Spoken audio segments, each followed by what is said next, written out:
AIDS. The 90s were a time. Also, Mark Wahlberg, go ahead and don't teach me about AIDS.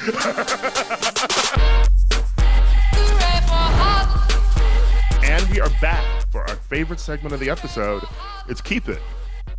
Louis? Yes? What's your Keep It? Okay, last night, as depicted on my shirt, I saw one of my favorite artists, PJ Harvey, who, if you don't know, was what we used to call alternative rock, but she's this unbelievably versatile artist. Her one album doesn't sound like the next. She's routinely gothic in nature. There's always a theatrical component to her music. Her new album is basically not pop or rock music at all. It's this like foreboding, foresty, strange, misty thing. It's a little bit like if Kate Bush were funereal, is how I would describe this album. But anyway, she sounds unbelievable. It's like she has all of the characters in her repertoire from all these other albums and can access them vocally. It's just and she looks fabulous too. But what I want to bring up in terms of my Keep It is this was at the Greek in Los Angeles, great venue. It was scheduled for 8 o'clock. She was on at 8:03. There was no opener. She was like ready to go. And you know what she didn't do the entire time that I so respect? No patter at all. My Keep It is to patter during concerts, as if somehow we get like some extra edge out of an artist by having them sort of blabber between songs, even though it's always just as rehearsed as the rest of what they do. And it's like, I don't really need you to give me one-liners. I don't need you to give me an anecdote. Like, when she just went up there and performed and the lighting cues and the sound cues were the same, like you were watching a play, it was uniform from beginning to end, the audience was transfixed. There was never a moment where people were walking out or waiting to hear more from her. It was like a cohesive theatrical experience because she did not stop to act like she was the lead character on Hacks at Us. And I so appreciated that. It really felt like I was watching just a pro. And so there was never any moment where I felt like, oh, I should go get something to drink or something. Or like I'm at a baseball game and there's nothing happening right now, so I'm going to go disappear for a second. No, you stood there in the moment with her. And I have to say, for that reason, it is one of my favorite concerts I have ever been to. And also, it was efficiently done. We were out of there in an hour and 40 minutes also. So no disrespect to the Bruce Springsteens and Taylor Swifts out there, but there's something to be said about just a tightly drawn concert with no fluff in it. And that is exactly what she delivered. And again, I want to reiterate, Jesus, this woman sounds amazing. Yeah, I mean, I had a PJ Harvey phase around 2011 with Let England Shake. I love her that second album. Mercury Prize winning album, yes. But you know what was weird about this concert? Her most famous album at this point is probably Stories from the City, Stories from the Sea, which came out around 2000. And that was maybe her most conventional and accessible album. It's like a rock album with big rock hooks. It would fit on the radio alongside things like Matchbox 20 or anything else that was out at the time. She did not play a single song from that. There's a quality about her that is quite fuck you that I respect too. And that kind of Tori Amos, Bjork, like you never know what's going on in my head way. Well, speaking of the boss. Yes. Or should I say the man, Taylor Swift. Don't trick me like that. I thought we were going to get into a Bruce conversation. The boss. Okay. I was actually thinking about Bruce Springsteen this weekend because I was in Tulsa. And I was in Tulsa for Tulsa Pride.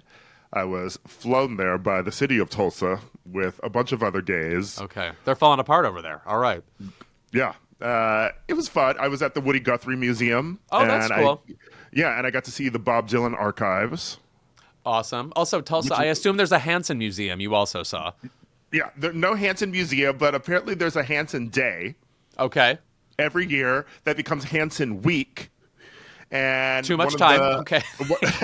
One of the people at the Woody Guthrie Museum told us that it becomes Hanson Week because just women in their, 40s arrive there a week early and they just take over the whole city and they're just camping out waiting to see Hanson.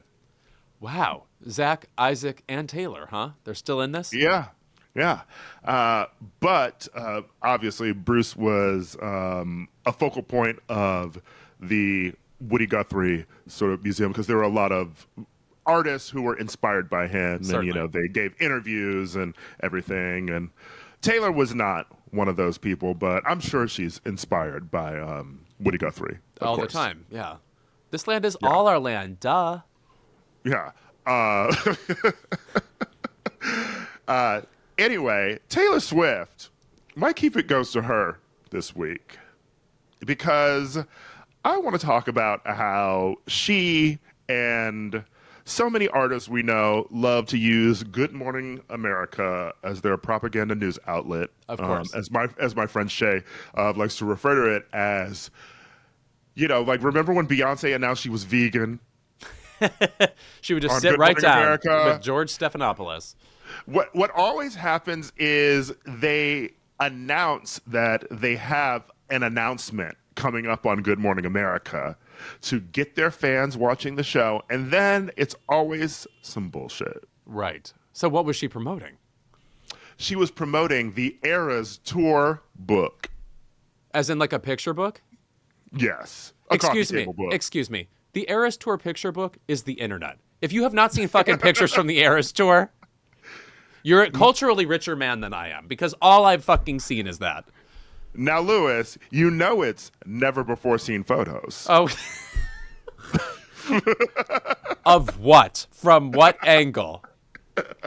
Who? And only available at Target.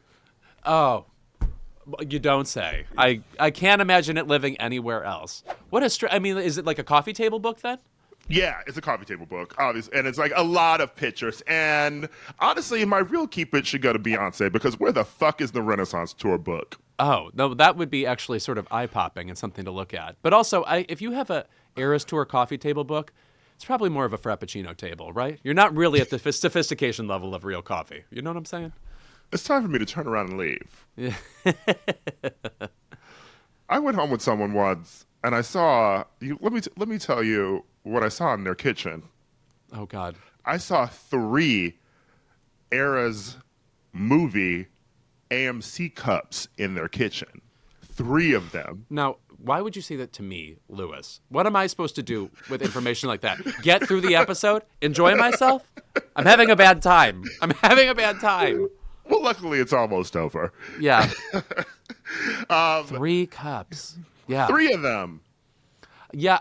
Not even 4 for a complete, set for, guests coming over for dinner. I guess not. No, I was thinking recently about her because, of course, actually, this is crazy. You know who I agree with about Taylor Swift? Azealia Banks, who said about Taylor Swift, I wish she would stick with the Michelle Branch-sounding music and then also the Ann Alick-like sensuality. That, to me, is what Taylor Swift did best. I'm talking about the albums like Fearless or like, basically Fearless, but also like 1989, etc. She did nail, again, my problem with Azealia Banks. She's right one time and then the absolute worst the next day. So this is my curse. She's going to say something fucking crazy tomorrow, and then you're going to be like, well, Louis, you advocated for this woman yet again. She currently is claiming that she just came up with a song that's better than 212. So, all right, the lies are swirling. Yeah, well, obviously you must have disagreed with her when she's been on, at this point, a 3-week rant about how Madonna is trash and Vogue sucks and Martha Wash would have done it better. Also, just not true. I mean, I love Martha Wash. No, please. You don't really worship Martha Wash, even though she's an extremely amazing vocalist. Martha Wash is the Everybody Dance. She did the CNC Music Factory song. She's in It's Raining Men, etc. Yeah. Speaking of Everybody Dance, I want to talk about Marky Mark and the Funky Bunch, briefly. Which was, I believe, a band that was created to sell underwear. Go ahead. Have you seen lately the Marky Mark Calvin Klein ad? Just around? No, have you seen like the 90s ad? I need you to look up the commercial because it is one of the craziest things I have ever seen. It's talking about, obviously, he used to have his pants sagging with, the Calvin Klein briefs. Right. At the time, not the tidy whities, they were the briefs, the kind that, there is a point at the end of the commercial where he talks about how the briefs are so tight, that they will protect you from AIDS. Help me, God. Excuse me, that's in the commercial? It's in the fucking commercial. Like some Don Draper person was like, make sure to get the ad copy about the AIDS. Yes. What? God? What? The 90s were a time. Also, Mark Wahlberg, go ahead and don't teach me about AIDS. Meanwhile, if Mark Wahlberg knew you had AIDS, he would probably beat you up. And yet also protect you from 9/11, as you know he Yeah. said it. Yeah. But with gloves, though, so he wouldn't get AIDS. Jesus Christ. No, I had forgotten that it was even connected to a live-action commercial. I just think of it as the print ads that Annie Leibovitz was somehow responsible for. Yeah. Okay. Oh. And I will close out this episode by saying Annie Leibovitz, marked safe. Because the photo that she did of Kamala Harris for Vogue looks good. Oh, all right. Even though I will say the cover is giving a little bit, it looks like Kamala's Madame Tussauds. Okay.